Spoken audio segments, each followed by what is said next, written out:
إن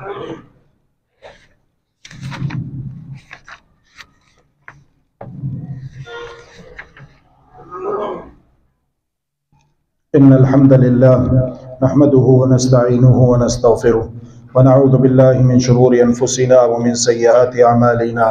من يهده الله فلا مضل له ومن يضلل فلا هادي له، وأشهد أن لا إله إلا الله وحده لا شريك له، وأشهد أن محمدا عبده ورسوله. من يطع الله ورسوله فقد رشد واهتدى، ومن يعص الله ورسوله فقد ضل وغوى، ولا يضر الله شيئا. أما بعد، فإن خير الحديث كتاب الله، وخير الهدي هدي محمد صلى الله تعالى عليه وآله وسلم، وشر الأمور محدثاتها، وكل محدثة بدعة، وكل بدعة ضلالة، وكل ضلالة في النار. اللهم صل على محمد وعلى آل محمد كما صليت على إبراهيم وعلى آل إبراهيم إنك حميد مجيد. اللهم بارك على محمد وعلى آل محمد كما باركت على إبراهيم وعلى آل إبراهيم إنك حميد مجيد. يا أيها الذين آمنوا اتقوا الله حق تقاته ولا تموتن إلا وأنتم مسلمون. يا أيها الناس اتقوا ربكم الذي خلقكم من نفس واحدة وخلق منها زوجها وبث منهما رجالا كثيرا ونساء، واتقوا الله الذي تساءلون به والأرحام إن الله كان عليكم رقيبا. يا أيها الذين آمنوا اتقوا الله وقولوا قولا سديدا يصلح لكم أعمالكم ويغفر لكم ذنوبكم، ومن يطع الله ورسوله فقد فاز فوزا عظيما.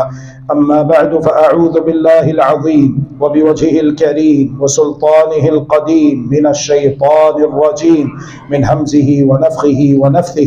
بسم الله الرحمن الرحيم. يا أيها الذين آمنوا اتقوا الله وابتغوا إليه الوسيلة وجاهدوا في سبيله لعلكم تفلحون.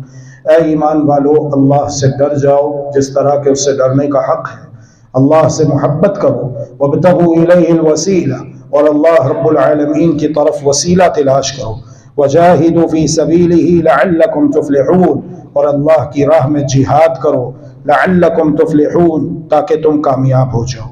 پہلا حکم اس آیت کریمہ میں اللہ رب العالمین نے اپنے مؤمن بندوں کو جو دیا ہے وہ یہ ہے کہ اللہ کا تقوی اختیار کرو، تقوی اور پرہیزگاری والی زندگی گزارو۔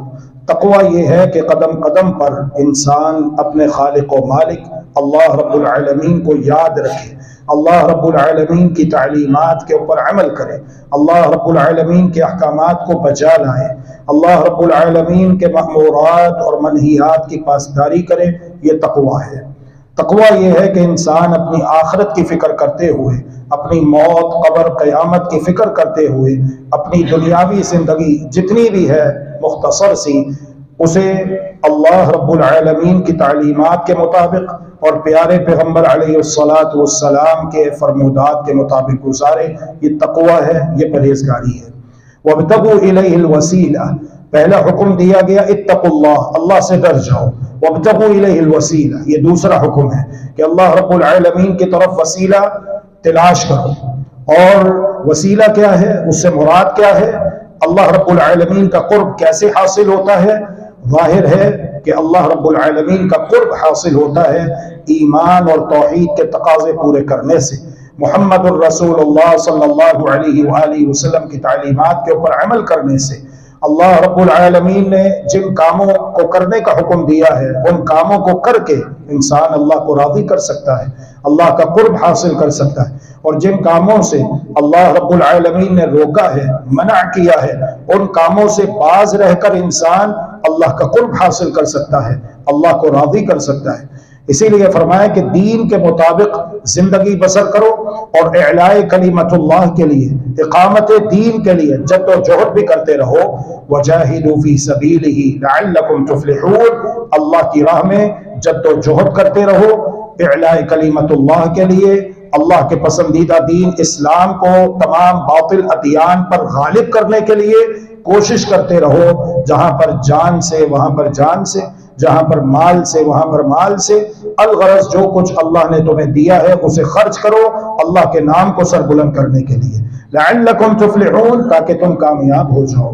تمہاری فلاح و بہبود کا راز اسی میں مضمر ہے کہ تم تقوی و پرہیزگاری والی زندگی گزارو، اور تم اللہ کا قرب تلاش کرتے رہو، اور اللہ کی راہ میں جد و جہد کرتے رہو۔ اسی میں تمہاری فلاح ہے، اسی میں تمہاری کامیابی ہے۔ تو ہم نے یہ بات بیان کی تھی کہ وسیلے سے مراد ہے قربت، اللہ رب العالمین سے قریب ہونا، اللہ رب العالمین کا قرب حاصل کرنے کی، اس کو راضی کرنے کی جستجو کرنا، دعا مانگتے ہوئے اللہ تبارک و تعالیٰ کے جو اچھے اچھے پیارے پیارے صفاتی نام ہیں، ان ناموں کے ذریعے سے، ان ناموں کا واسطہ دے کر، ان ناموں کے وسیلے سے اللہ رب العالمین سے دعا مانگنا، یہ وسیلے کی پہلی جائز، مشروع اور حلال قسم ہے۔ اللہ تبارک و تعالیٰ کے 99 نام ہیں، خود بھی یاد کیجئے، اپنے بیوی بچوں کو بھی یاد کروائیے اور ان سے سنیے۔ هو اللہ الذی لا الہ الا هو الرحمن الرحیم الملک القدوس السلام المؤمن المہیمن العزیز الجبار المتکبر الخالق البارئ المصور الغفار القہار الوهاب الرزاق الفتاح العلیم القابض الباسط الخافض الرافع المعز المذل السمیع البصیر الحکیم العدل اللطیف الخبیر الحلیم العظیم الغفور الشکور العلی الکبیر الحفیظ المقیت الحسیب الجلیل الکریم الرقیب المجیب الواسع الحکیم الودود المجید الباعث الشہید الحق الوکیل القوی المتین الولی الحمید المحصي المبدئ المعيد المحيي المميت الحي القيوم الواجد الماجد الواحد الأحد الصمد القادر المقتدر المقدم المؤخر الأول الآخر الظاهر الباطن الولي المتعال البر التواب المنتقم العفو الرؤوف مالك الملك ذو الجلال والإكرام المقسط الجامع الغني المغني المانع الضار النافع النور الهادي البديع الباقي الوارث الرشید الصبور۔ یہ 99 نام ہیں جو عموماً قرآن مجید کی ابتدا میں لکھے ہوئے ہوتے ہیں، اگر نہیں یاد ہیں تو دیکھ کر پڑھ لیجیے۔ تو ان اللہ تبارک و تعالیٰ کے پیارے پیارے اچھے اچھے صفاتی ناموں کا واسطہ دے کر اللہ تبارک و تعالیٰ کی بارگاہ میں رونا، گڑ گڑانا، اللہ تبارک و تعالیٰ سے دعائیں مانگنا، یہ وسیلے کی پہلی قسم ہے۔ اللہ رب العالمین نے ارشاد فرمایا ہے وَلِلَّهِ الْأَسْمَاءُ الْحُسْنَى، اللہ کے پیارے پیارے نام ہیں، فَادْعُوهُ بِهَا، لہذا تم ان ناموں کو وسیلہ بنا کر اللہ سے دعائیں مانگو، اللہ سے فریاد کرو۔ وَإِذَا سَأَلَكَ عِبَادِي عَنِّي فَإِنِّي قَرِيبٌ۔ دیگر مقامات پر جب آپ قرآن مجید کا مطالعہ کریں گے گہرائی کے ساتھ، محبت کے ساتھ، جذبے اور شوق اور ولولے کے ساتھ قرآن مجید کو سمجھ کر پڑھیں گے، اس کا ترجمہ تفسیر پر غور کریں گے، اور طبعاً کسی مستند استاد سے پڑھیں گے، اور یہ ہر مسلمان کے اوپر فرض ہے کہ وہ قرآن مجید کو پڑھے، ترجمے کے ساتھ پڑھے، تفسیر کے ساتھ پڑھے، سمجھ کر پڑھے۔ جی ہاں، مجھے اچھی طرح معلوم ہے اور میں پوری ذمہ داری کے ساتھ ذمہ دار اسٹیج پر کھڑے ہو کر سنت کے مطابق کہ محمد الرسول اللہ صلی اللہ علیہ وسلم خطبہ جمعۃ المبارک بیٹھ کر نہیں بلکہ کھڑے ہو کر دیا کرتے تھے، تو میں یہ بات کر رہا ہوں کہ قرآن مجید کو پڑھنا، سمجھ کر پڑھنا، ترجمہ تفسیر کے ساتھ پڑھنا، یہ ہر مسلمان کے اوپر فرض ہے، فرض ہے، فرض ہے۔ یہ بات جو کہی جاتی ہے کہ قرآن مجید کو پڑھنے سمجھنے کے لیے 12 علوم کی ضرورت ہے، 15 علوم کی ضرورت ہے، اور گزرتے وقت کے ساتھ اس میں اضافہ کرتے ہوئے 24 علوم کر دیا گیا، یہ بات بالکل غلط ہے، یہ بات بالکل بے دلیل ہے، بے سند ہے، بے بنیاد ہے۔ تو قرآن مجید کو جب آپ سمجھ کر پڑھیں گے تو آپ اس نتیجے پر پہنچیں گے کہ اللہ تبارک و تعالی نے قرآن حکیم میں تقریباً 13 یا 14 مقامات کے اوپر یہ بات بیان کی ہے، یسألونک عن الخمر والمیسر، یہ لوگ آپ سے سوال پوچھ رہے ہیں شراب کے بارے میں، جوئے کے بارے میں۔ قل، قاف لام پیش، قل کہہ دیجئے، اے نبی آپ کہہ دیجئے، اے نبی آپ بتا دیجئے، اے نبی آپ جواب دے دیجئے، اے نبی آپ انہیں آگاہ کر دیجئے، فیہما اثم کبیر ومنافع للناس، اس کا گناہ بڑا ہے، اس میں لوگوں کے لیے کچھ نہ کچھ فائدے بھی ہیں۔ اور بھی اس کی مثالیں ہیں، 13-14 مقامات ہیں۔ یسألونک سوال ہے، جواب ہے، درمیان میں محمد الرسول اللہ صلی اللہ علیہ وآلہ وسلم کا واسطہ ذکر کیا گیا ہے کہ اے نبی آپ کہہ دیجئے، اے نبی آپ بتا دیجئے۔ لیکن جب دعا پکار کی باری آئی، کیونکہ دعا عبادت ہے اور اس میں نسل در نسل شرک واقع ہوتا رہا ہے. بہت ساری ایسی قومیں آتی رہی دنیا میں جنہوں نے دعا پکار میں اپنے اور اپنے خالق و مالک اللہ تبارک و تعالی کے درمیان واسطے ڈالے اور ان کے وسیلے سے اللہ رب العالمین کا قرب تلاش کرنے کی کوشش کی. اسی لیے اللہ تبارک و تعالی نے اس کی نفی اور تردید فرماتے ہوئے اور اس شرکیہ عقیدے اور نظریے کا بطلان کرتے ہوئے اور اس کے فساد کو بیان کرتے ہوئے ارشاد فرمایا وَإِذَا سَأَلَكَ عِبَادِي عَنِّي فَإِنِّي قَرِيبٌ. اور جب سوال پوچھیں آپ سے میرے بارے میں میرے بندے تو آپ یہ نہیں کہا کہ فقل آپ کہہ دیجئے، یہ نہیں کہا. جس طرح کے قرآن مجید میں دیگر مقامات پر ہم نے کہا سوال اور جواب کے درمیان محمد الرسول اللہ صلی اللہ علیہ وسلم کا واسطہ ہے، لیکن یہاں اس موقع پر توحید کو بیان کیا، نہیں فرمایا کہ قل وَإِذَا سَأَلَكَ عِبَادِي عَنِّي فَقُلْ إِنِّي قَرِيبٌ، یہ نہیں کہا، بلکہ کیا کہا وَإِذَا سَأَلَكَ عِبَادِي عَنِّي فَإِنِّي قَرِيبٌ، بس بے شک میں بہت ہی قریب ہوں. اپنے علم کے اعتبار سے، قدرت کے اعتبار سے، سننے کے اعتبار سے، دیکھنے کے اعتبار سے کیا اللہ تبارک و تعالیٰ کی بات پر یقین نہیں ہے؟ اگر یقین ہے تو پھر جو حرام وسیلہ ہے اسے چھوڑ دیجئے، جو ناجائز اور غیر مشروع وسیلہ ہے اس سے سچی توبہ کر لیجئے، کہیں آپ کا عقیدہ خراب نہ ہو جائے اور عقیدے کے بگاڑ اور فساد کی وجہ سے آپ کی نیکیاں برباد نہ ہو جائیں اور کہیں استغفر اللہ واتوب الیہ آپ کو جہنم کی آگ میں نہ داخل کر دیا جائے. استغفر اللہ واتوب الیہ، تو اس حقیقت کو مان لیجئے اور تسلیم کر لیجئے. دوسری قسم وسیلے کی اللہ کے بندوں یہ ہے کہ جو بھی ہم نے نیک عمل کیا ہے التوسل الی اللہ سبحانہ وتعالی بالاعمال الصالحہ، جو بھی نیک عمل کیا ہے اس نیک عمل کے ذریعے سے اللہ تبارک و تعالی سے قریب ہونا، اللہ تبارک و تعالی کا قرب تلاش کرنا. جس طرح کہ اللہ رب العالمین نے ارشاد فرمایا ہے الذین یقولون ربنا اننا آمنا فاغفر لنا ذنوبنا وقنا عذاب النار الصابرین والصادقین والقانتین والمنفقین والمستغفرین بالاسحار. اللہ کے نیک بندے کون ہیں؟ جو یہ کہتے رہتے ہیں ربنا، اے ہمارے پروردگار، اننا، بے شک ہم، آمنا، ایمان لے آئے، اپنے ایمان کو وسیلہ بنا کر اللہ سے مانگتے ہیں. بات سمجھ آ رہی ہے؟ اپنے ایمان کو، اپنی توحید کو، اللہ ہم نے صرف تجھے خالق مالک مانا ہے، اللہ ہم صرف تجھ پر ایمان لائے ہیں، اللہ ہم تیری توحید کو ماننے والے، تیری توحید کو اقرار کرنے والے، تجھے داتا، حاجت روا، بگڑی بنانے والا، مشکل کشا، غوث اعظم، لجپال، غریب نواز، عزت و ذلت و طاقت و شفاعت و سلطنت و دنیا و آخرت کے تمام خزانوں کی کنجیوں کا مالک تسلیم کرنے والے ہیں. اور تیری ان تمام صفات میں، تیرے ان تمام اختیارات میں، تیرے حقوق میں، تیرے افعال اور تصرفات میں، یا اللہ تیری مخلوقات میں سے کسی کو بھی ہم تیرا حصے دار، پارٹنر نہیں سمجھتے، بلکہ اس کی نفی کرتے ہیں اور اس کا انکار کرتے ہیں. ربنا اننا آمنا فاغفر لنا، بس تو ہمیں بخش دے اللہ، تو ہمیں معاف فرما دے. فاغفر لنا ذنوبنا، ہمارے گناہوں کو بخش دے. وقنا عذاب النار، اور ہمیں آگ کے عذاب سے بچا لے. پھر ان کے مزید اعمال بیان کیے گئے. وہ اعمال کیا ہے؟ الصابرین، صبر کرنے والے، والصادقین، سچ بولنے والے، سچائی کو اختیار کرنے والے، حق سچ کا ساتھ دینے والے، والقانتین، اللہ کی بارگاہ میں خشوع و خضوع کے ساتھ کھڑے ہو کر قیام کرنے والے، رونے اور گڑ گڑانے والے، والمنفقین، اللہ کی راہ میں خرچ کرنے والے. جو بھی اللہ نے ان کو مال دیا ہے، جان دی ہے، صلاحیتیں دی ہے، وقت دیا ہے، اولاد دی ہے، تو اللہ کی راہ میں خرچ کرنے والے، جانوں کو بھی، مالوں کو بھی، اولادوں کو بھی، وقت کو بھی، صلاحیتوں کو بھی اللہ کی راہ میں خرچ کرنے والے.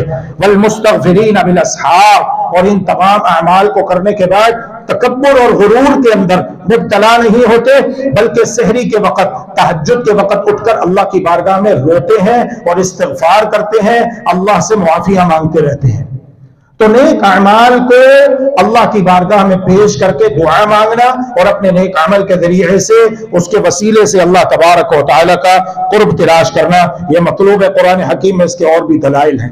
مسند طیالسی کے اندر، صحیح ابن حبان میں اور صحیح البخاری کے اندر یہ واقعہ موجود ہے. اس واقعے کے راوی سیدنا ابو عبد الرحمن عبداللہ بن عمر بن خطاب رضی اللہ تعالی عنہما ہے.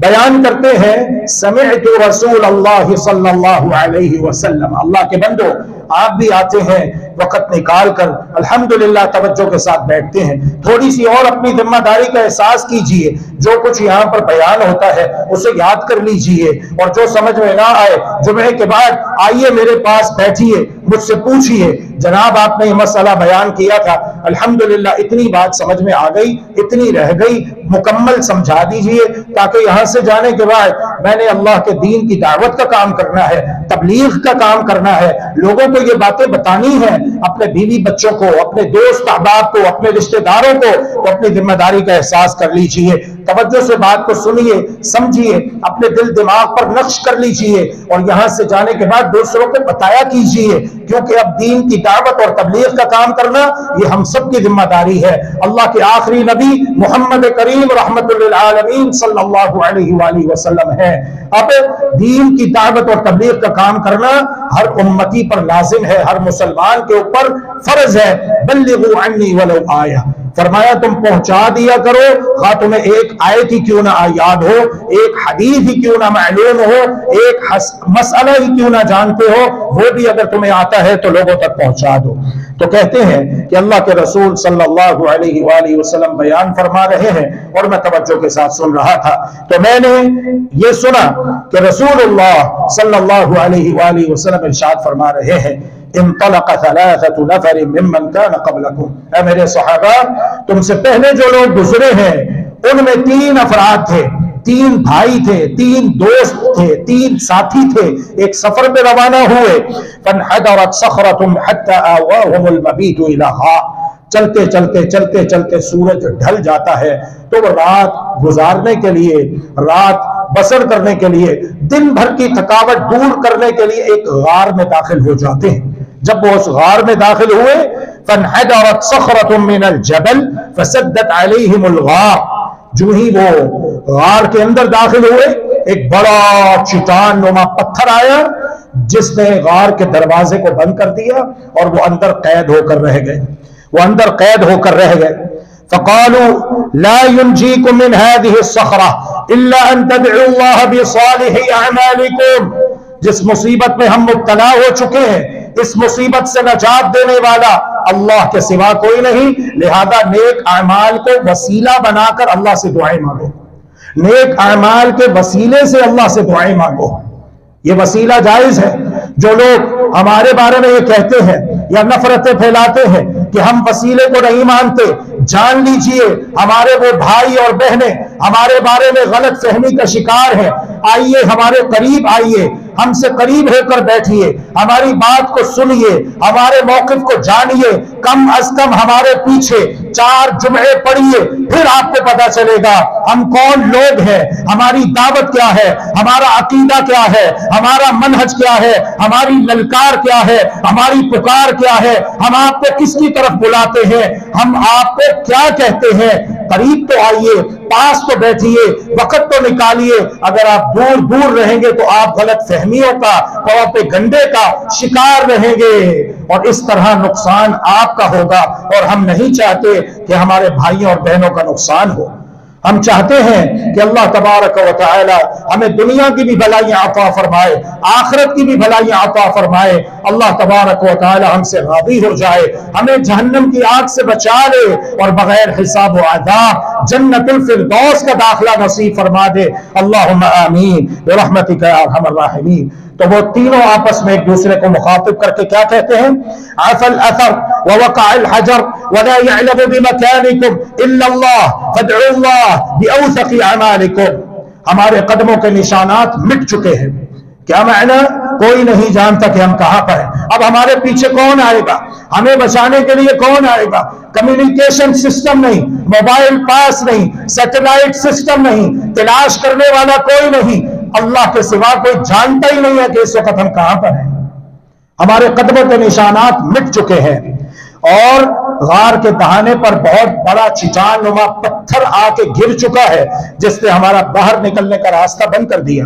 وَلَا يَعْلَمُ بِمَكَانِكُمْ إِلَّا اللَّهُ، اللہ کے سوا ہمارا مقام کوئی نہیں جانتا۔ فَادْعُوا اللَّهَ بِأَوْثَقِ أَعْمَالِكُمْ، لہذا تم اللہ تبارک و تعالی سے دعائیں مانگو اس عمل کے وسیلے سے جو تم نے خالص اللہ کی رضا کے لیے کیا ہے۔ چنانچہ پہلے نے دعا کے لیے ہاتھ اٹھائے، اس نے کہا میں دعا کروں گا تم آمین کہنا۔ اللہم کان لی ابوان شیخان کبیران، اے اللہ آپ جانتے ہیں کہ میرے دو بوڑھے ماں باپ تھے، وکنت لا اغبط قبلہما اہلا ولا مالا، میں بکریاں چرانے کے لیے جاتا، بکریاں چرا کر واپس آتا، ان کا دودھ دوہ کر سب سے پہلے اپنے والدین کی خدمت میں پیش کرتا تاکہ میرے والدین دودھ نوش فرما لیں۔ میرے بیوی بچوں کا حق بعد میں ہے، ماں باپ کا حق پہلے ہے۔ اللہ اکبر، اللہ اکبر۔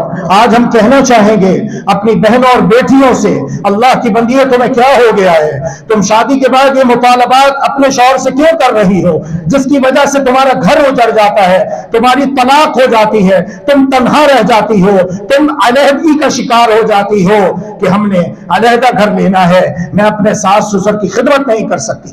انا للہ و انا الیہ راجعون۔ دیکھو یہ بھی اللہ کا بندہ ہے، مصیبت میں گرفتار ہے، پریشانی میں پھنسا ہوا ہے، دعا مانگ رہا ہے، اور اپنے نیک عمل کو، کون سا نیک عمل؟ والدین کی خدمت، والدین کی خدمت کرنا۔ کوئی اولڈ ہاؤس نہیں، ہم مسلمان ہیں الحمدللہ، ہم نے محمد عربی کا کلمہ پڑھا ہے، لا الہ الا اللہ محمد الرسول اللہ صلی اللہ علیہ وسلم۔ یہ اولڈ ہاؤس انگریزوں کو مبارک ہو، یہودیوں کو مبارک ہو، عیسائیوں کو مبارک ہو، ہندوؤں کو مبارک ہو، آتش پرستوں کو مبارک ہو۔ ہم مسلمان ہیں، ہم نے اللہ اور اللہ کے رسول کا کلمہ پڑھا ہے، ہمیں ہمارا دین اسلام یہ کہتا ہے کہ اگر تمہارے ماں باپ دونوں بڑھاپے کو پہنچ جائیں، دونوں ہو یا دونوں میں سے ایک ہو، فلا تقل لہما اف، یہ تمہاری ماں ہے، تمہارا باپ ہے، اور تمہیں اس کے سامنے اف کہنے کی بھی اجازت نہیں ہے۔ فلا تقل لہما اف، تم نے ان کے قدم دھو دھو کر پینے ہیں۔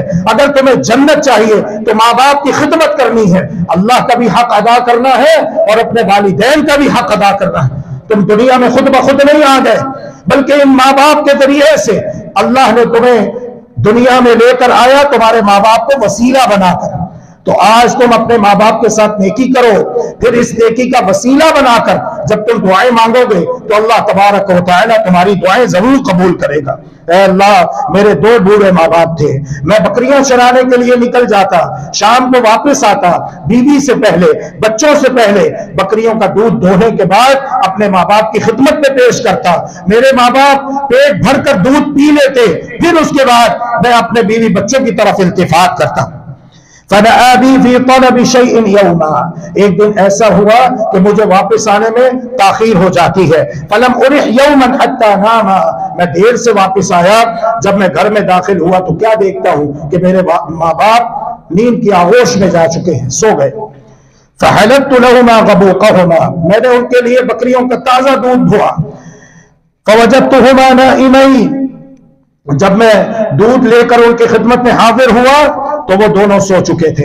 وَكَرِهْتُ أَنْ أَغْبِقَ قَبْلَهُمَا أَهْلًا أَوْ مَالًا، اے اللہ آپ جانتے ہیں کہ میں نے اپنے والدین کے آرام میں، ان کی نیند میں انہیں نیند سے بیدار کر کے خلل ڈالنا مناسب نہیں سمجھا۔ رات بھر اس انتظار میں کہ جب میرے والدین از خود نیند سے بیدار ہوں گے، ان کی آنکھ کھلے گی تو میں دودھ ان کی خدمت میں پیش کروں گا، یہاں تک کہ صبح طلوع ہو جاتی ہے، اور جب وہ از خود نیند سے بیدار ہوتے ہیں تو رات بھر دودھ کا پیالہ لیے احترام میں والدین کا انتظار کرتے کرتے میں نے رات گزار دی۔ اللہم ان کنت فعلت ذلك فاستيقظا فشربا غبوقهما، جب وہ نیند سے بیدار ہوئے میں نے انہیں دودھ پلایا، انہوں نے مجھے دعائیں دی۔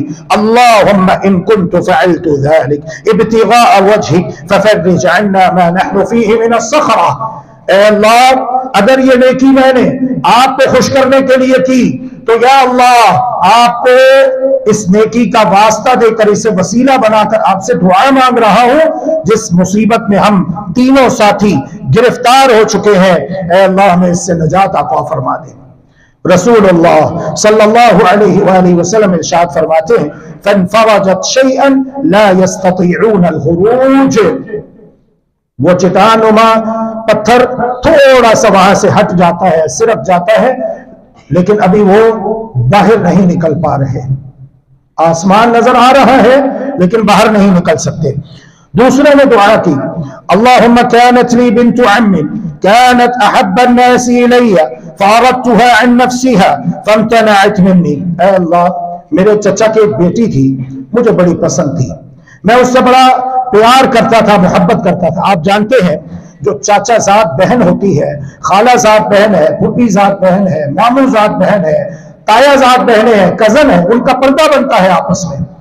ہمیں بھی چاہیے کہ ہم اپنے گھروں میں اپنے بچوں کو پردہ کروائیں اور بچپن سے ہی پردے کی عادت ڈالیں. جب بچے بلوغت کے قریب پہنچ جاتے ہیں, محمد الرسول اللہ صلی اللہ علیہ وسلم کی تعلیمات تو یہ ہے, اے میرے مسلمان بھائیوں اور بہنوں, اے میرے دوستوں اور بزرگوں, کہ جب بچے 10 برس کے ہو جائیں تو ان کے بستر علیحدہ کر دیے جائیں. حالانکہ ایک ہی ماں باپ کی اولاد ہے, یہ سگے بہن بھائی ہیں, لیکن فرمایا کہ جب یہ 10 برس کے ہو جاتے ہیں تم لڑکوں کا بستر علیحدہ کر دو اور لڑکیوں کا بستر علیحدہ کر دو. ہو سکے تو کمرے علیحدہ کر دو, نہیں تو بستر علیحدہ کر دو. یہ تعلیمات ہے سگے بہن بھائیوں کے بارے میں. تو جو ماموں زاد ہے, جو چچا زاد ہے, اس بات کی اجازت نہیں ہے اسلام کے اندر کہ وہ کمرے میں تنہائی اختیار کریں, ہرگز نہیں. کہ یہ تو بہن بھائی ہے, کوئی بہن بھائی نہیں ہے. سگے بہن بھائیوں کے بارے میں اگر کہا گیا کہ بستر علیحدہ کر دو تو یہ تو پھر سگے بہن بھائی نہیں ہے. لہذا ان باتوں کا التزام ہمیں اپنے گھروں میں کرنا چاہیے. كانت احب الناس الي فاردتها عن نفسها فامتنعت مني. میں جب بھی اسے دعوت گناہ پیش کرتا, جب بھی گناہ کے ارادے سے اپنا ہاتھ اس کی طرف بڑھاتا, اے اللہ تو جانتا ہے کہ وہ میرا ہاتھ جھٹک دیتی, اپنے سے دور کر دیتی. مجھے کبھی بھی اس بات کی اجازت نہیں دیتی کہ میں اس کے بدن کو چھوؤں. جی ہاں, اپنے بچوں کو سکھائیے, بچپن سے سکھائیے کہ بیٹا 3 مقامات ایسے ہیں جو نہ آپ نے کسی کے ٹچ کرنے ہیں نہ کسی اور کو اپنے ٹچ کرنے دینے ہیں. ایک لپس ہے, دوسرا چیسٹ ہے, تیسرا بٹوین دا لیگز ہے. یہ 3 مقامات ہیں بیٹا, نہ آپ نے کسی کے ٹچ کرنے ہیں نہ کسی اور کو ٹچ کرنے دینے ہیں. اور اگر کوئی ٹچ کرنے کی کوشش کرے, خواہ وہ آپ کا چاچا کیوں نہ ہو, آپ کا ماما کیوں نہ ہو, آپ کا تایا کیوں نہ ہو, حتیٰ کہ آپ کا والد کیوں نہ ہو, تنہائی میں بیٹھ کر برے ارادے سے آپ کے یہ 3 اعضاء چھونے کی کوشش کرتا ہے, فوراً بھاگ کے جا کے اپنی ماں کو بتانا ہے. یہ تربیت بچوں کی کرنی چاہیے. اے اللہ آپ جانتے ہیں جب بھی میں نے اس کی طرف برے ارادے سے اپنے ہاتھ کو بڑھایا, اس نے میرا ہاتھ پیچھے جھٹک دیا اور مجھے اس بات کی اجازت نہیں دی کہ میں برے ارادے سے اس کے بدن کو چھو لوں. حتی علمت بها سنة من السنین, حتیٰ کہ سال گزر گئے, کئی سال گزر گئے. فجاءتنی, ابھی تک اس کی شادی نہیں ہوئی تھی, حالات کے ہاتھوں مجبور, فقر و فاقے سے مجبور. میں مالدار تھا, وہ میرے پاس مدد لینے کے لیے آئی. اعطیتها 20 و100 دینار, میں نے اسے 120 دینار دے دیے. 120 دینار معنی سونے کی اشرفیاں دے دی. اگر 20 دینار ہو تو یہ 7.5 تولہ بنتا ہے, اور فی تولہ 2 لاکھ کچھ روپے کا ہے. 2 لاکھ کچھ روپے کا ہے. 7.5 تولہ 20 دینار بنتا ہے, تو 120 دینار لاکھوں روپے کی خطیر رقم بنتی ہے. میں نے اسے لاکھوں روپے کی خطیر رقم دے دی. میں نے کہا میری ایک شرط ہے, وہ شرط تمہیں پوری کرنی ہوگی. جب اس نے سونے کی اشرفیوں کا تھیلا اپنے ہاتھ میں پکڑا, میں نے کہا سنو میری ایک شرط ہے. اس نے کہا بتاؤ کیا شرط ہے. اس نے کہا شرط میری آج بھی وہی ہے جو کئی سالوں پہلے تھی, کہ تم کچھ دیر کے لیے اپنے آپ کو میرے حوالے کر دو. جب میں نے اس کے پاس تنہائی میں جانے کا ارادہ کیا, اس کے بدن نے تھر تھر کانپنا شروع کر دیا. اس کے بدن پہ کپکپاہٹ طاری ہو جاتی ہے, وہ تھر تھر کانپتی جا رہی ہے, اور وہ یہ کہتی ہے اتق اللہ, اللہ سے ڈر جا, اللہ سے ڈر جا, اللہ سے ڈر جا. میرے پاس آنے کا جو صحیح راستہ ہے اسے اختیار کر, نکاح کر, اور اس بدن کو حلال طریقے سے استعمال کر, وگرنہ یہ بدن آج تک کسی اجنبی مرد نے اسے برے ارادے سے نہیں چھوا. میں نے آج تک اس بدن کی حفاظت کی ہے. اے اللہ تو جانتا ہے, جو ہی اس نے میرے سامنے تیرا نام لیا تو میرا بدن بھی تیرا نام سن کر مارے خوف کے تھر تھر کانپنا شروع ہو جاتا ہے، اور محض تیرے ڈر سے، تیرے خوف سے، تیری خشیت سے میں نے اپنی چچا زاد بہن کا راستہ چھوڑ دیا اور اسے کہا 120 سونے کی اشرفیاں جو میں نے تجھے دی وہ تجھے دے چکا، وہ تیری ہو گئی، انہیں لے لے اور چلی جا۔ اللہم ان کنت فعلت ذلك ابتغاء وجهك فافرج عنا ما نحن فيه۔ اے اللہ اگر یہ نیکی میں نے تجھے خوش کرنے کے لیے کی تو یا اللہ میں اس نیکی کے وسیلے سے تجھ سے دعا مانگ رہا ہوں، اے اللہ ہماری اس پریشانی کو دور فرما دے، اس مصیبت میں ہم گرفتار ہیں، اے اللہ ہمیں یہاں سے نجات دے کر ہمارے بیوی بچوں میں صحیح سلامت پہنچا دے۔ چٹان نما پتھر تھوڑا سا مزید سرک جاتا ہے لیکن وہ باہر نہیں نکل پا رہے تھے۔ تیسرے نے دعا کی، 3 تھے، 2 دعا کر چکے، اب تیسرا باقی ہے۔ تیسرا دعا کرتے ہوئے کہتا ہے اللہم انی استاجرت اجارا فاعطیتهم اجرهم، اے اللہ میرے پاس بہت سارے مزدور کام کرتے تھے، میں نے مہینے کے آخر میں انہیں ان کی مزدوری دی، غیر رجل واحد سوائے ایک شخص کے، اس نے مزدوری لینے سے انکار کر دیا، اس نے کہا کہ جناب یہ مزدوری بہت تھوڑی ہے، مجھے زیادہ رقم کی ضرورت ہے، تو آپ مہربانی کر کے مجھے تھوڑی سی اجرت زیادہ دے دے۔ میں نے اس وقت تو انکار کر دیا تھا، وہ شخص ناراض ہو کر چلا گیا، ترک الذی لہ وذہب فثمرت اجرہ، اللہ آپ جانتے ہیں میں نے اس کی مزدوری میں خیانت نہیں کی، میں نے اس کی اجرت کو امانت سمجھا، کاروبار میں لگا دیا، حتی کثرت منہ الاموال، حتیٰ کہ وہ تھوڑی سی اجرت اس میں اے اللہ آپ نے اتنی برکت فرما دی، اتنی برکت فرما دی کہ اس تھوڑے سے مال سے بہت زیادہ مال اکٹھا ہو گیا۔ فجاءنی بعد حین، بہت عرصے کے بعد وہ میرے پاس آیا، فقال یا عبداللہ، اے اللہ کے بندے، ادی الی اجری، حالات کا ستایا ہوا ہو، حالات کے ہاتھوں مجبور ہو، گھر میں فقر و فاقہ ہے، چلو اگر زیادہ نہیں دیتے تو نہ دو، لیکن جتنی میری اجرت بنتی ہے اتنی تو دے دو۔ فقلت له، میں نے اس سے کہا کل ما ترى من اجرك من الابل والبقر والغنم والرقيق، بھائی یہ سامنے وادی دیکھ رہے ہو، اس وادی میں جتنے اونٹ ہیں، جتنی گائیں ہیں، جتنی بکریاں ہیں، جتنے بھی غلام ہیں اس وادی کے اندر، یہ سب تمہارا ہے، لے لو اور جاؤ۔ اس نے کہا یا عبداللہ، اللہ کے بندے، لا تستعذی بی، میں پہلے ہی بڑا پریشان ہوں، پہلے ہی بڑا دکھی ہوں، پہلے ہی بڑا مصیبت میں گرفتار ہوں، اس طرح کی باتیں کر کے میرا مذاق نہ اڑاؤ، میرے دل کو مزید نہ دکھاؤ، بس اتنی اجرت دے دو جتنا میرا حق بنتا ہے۔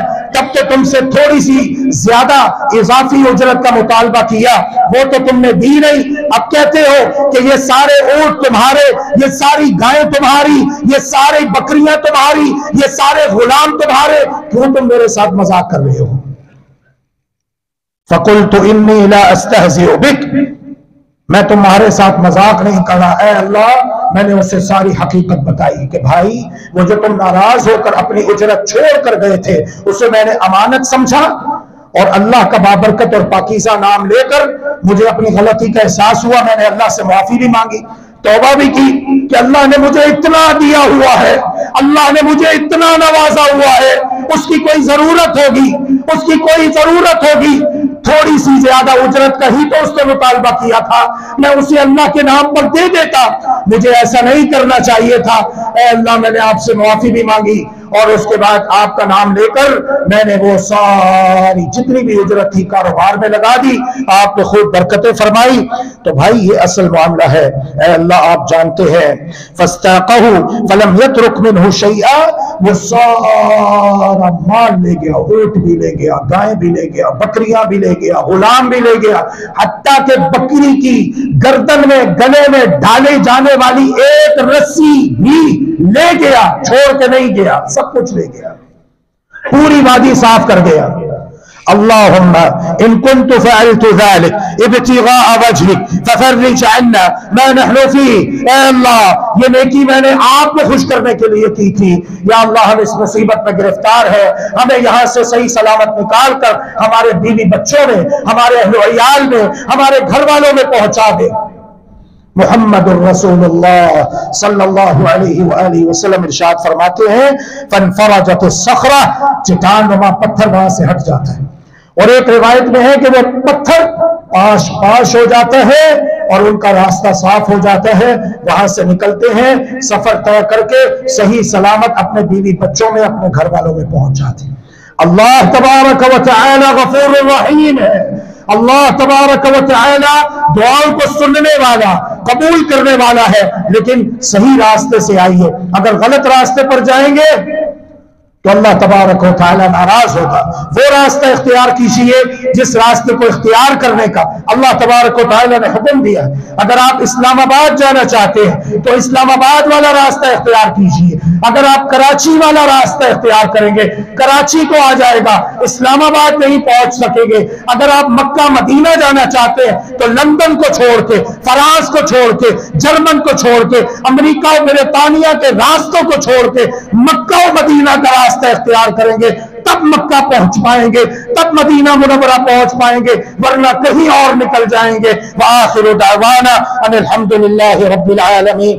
اقول ما تسمعون واستغفر اللہ العظیم لی ولکم ولسائر المسلمین من کل ذنب فاستغفروه وتوبوا الیہ انہ هو الغفور الرحیم.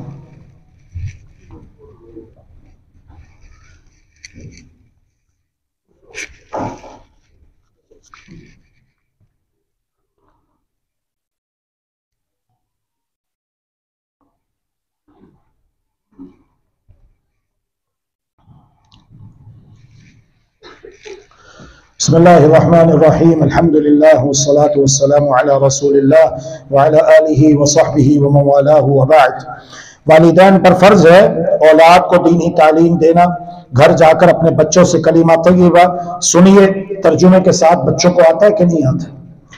آپ نے بچے کو LLB تو کروا دیا، ڈاکٹر، انجینئر، پروفیسر، سائنسدان، سیاستدان، بیوروکریٹ تو بنا دیا، لیکن اسے کلمہ بھی آتا ہے کہ نہیں آتا؟ اسے کلمہ طیبہ کی 7 شرطیں یاد ہیں کہ نہیں یاد ہیں؟ وہ آپ کو بھی یاد ہونی چاہیے، بچوں کو بھی یاد ہونی چاہیے، آپ کی بیگم صاحبہ کو بھی یاد ہونی چاہیے. آپ کی ذمہ داری بہت عظیم ہے جو اللہ تبارک و تعالی نے لگائی ہے. صرف ہمارے بیوی بچوں کا ہمارے اوپر یہ حق نہیں ہے کہ ہم صبح سے لے کر شام تک اندرون ملک بیرون ملک اپنے کاروبار کو چمکا کے خوب روپیہ پیسہ درہم دینار ڈالر پاؤنڈ کما کے اچھے سے اچھا کھلا دیں، پلا دیں، اچھے سے اچھے گھر بنا کے انہیں دے دیں، مہنگی سے مہنگی گاڑیاں لے کر ان کو دے دیں. یہ تو سب دنیا کی ضرورتیں ہیں، ہو الحمدللہ، نہیں ہیں تب بھی الحمدللہ.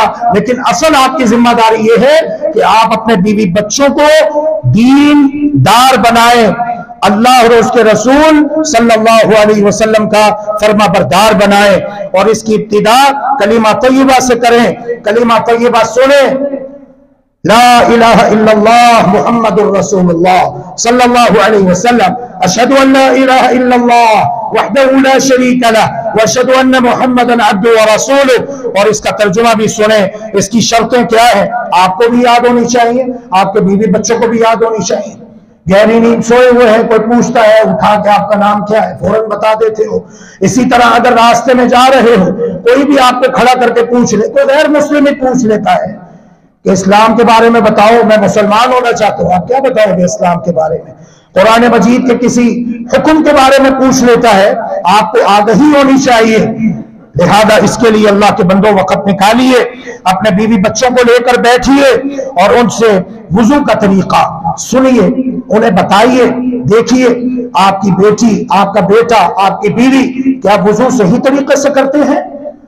کیا انہیں وضو کا مصنون طریقہ آتا ہے؟ وضو سے پہلے کی دعائیں، وضو کے بعد کی دعائیں، وضو کا مصنون طریقہ وہ کیا ہے؟ اپنے بیوی بچوں کو سکھائیے اور خود بھی سیکھیے. غسل کا طریقہ کیا ہے؟ مکمل نماز کا طریقہ، نماز کیسے پڑھتے ہیں، اللہ تبارک و تعالی کی بارگاہ میں کیسے کھڑے ہوتے ہیں، اپنے بیوی بچوں کو سکھائیے، یہ آپ کی ذمہ داری ہے، خود بھی سیکھیے، یہ آپ کی ذمہ داری ہے۔ نماز کیسے پڑھتے ہیں، قیام کی حالت میں کیا کرتے ہیں، رکوع میں کیسے جاتے ہیں، رکوع کیسے کرتے ہیں، رکوع کی دعائیں کیا ہیں، سجدے میں کیسے جاتے ہیں، سجدہ کیسے کرتے ہیں، سجدے کی دعائیں کیا ہیں، تشہد میں کیسے بیٹھتے ہیں، تشہد کی دعائیں کیا ہیں، پہلا تشہد، دوسرا تشہد، سلام کیسے پھیرتے ہیں، نماز کے بعد کی دعائیں کیا ہیں، یہ آپ کی ذمہ داری ہے، اپنی ذمہ داری کو ادا کیجیے۔ نماز جنازہ میں سورہ فاتحہ پڑھ سکتے ہیں، کیونکہ نماز جنازہ بھی نماز ہے۔ اللہ تبارک و تعالی نے قرآن مجید میں اسے نماز کہا، وَلَا تُصَلِّ عَلَىٰ أَحَدٍ مِّنْهُمْ مَاتَ أَبَدًا وَلَا تَقُمْ عَلَىٰ قَبْرِهِ۔ تو نماز جنازہ نماز ہے، البتہ اس کے لیے اذان نہیں، اقامت نہیں، اس میں رکوع نہیں، اس میں سجدہ نہیں، تاکہ میت سامنے پڑی ہوئی ہے، دیکھنے والا کوئی یہ گمان نہ کرے کہ شاید یہ میت کے سامنے جھک رہا ہے، اس لیے اس میں رکوع نہیں، سجدہ نہیں، کیونکہ رکوع، قیام، سجدہ فقط اللہ تبارک و تعالی کے لیے ہے۔ اور ایک اور بات ذہن میں آ گئی، اس بھائی کو گردنیں پھیلا کے آگے آتا ہوا دیکھ کر محمد الرسول اللہ صلی اللہ علیہ وآلہ وسلم ارشاد فرماتے ہیں، جمعے کے خطبے کے دوران جسے جہاں جگہ ملتی ہے وہیں پر ہی بیٹھ جائے، جو آتا لیٹ ہے یا آگے بیٹھا ہوا تھا، وضو ٹوٹ گیا، وضو کرنے گیا، تو اسے چاہیے پیچھے بیٹھے، تاکہ وہ اس وعید سے بچ جائے کہ جو خطبے کے دوران گردنیں پھیلاتا ہے، سب بیٹھے ہوئے ہیں، آپ نے اندر والے ہال میں بیٹھنا، پہلے آئیے، وگرنہ آپ کا حق نہیں ہے۔ اگر آپ لیٹ آتے، اندر کو ہال فل ہے یا بے شک تھوڑی سی جگہ بھی ہے، تو آپ اندر آ کے کسی کو تھوڑا برابر جگہ بناؤ، کیوں؟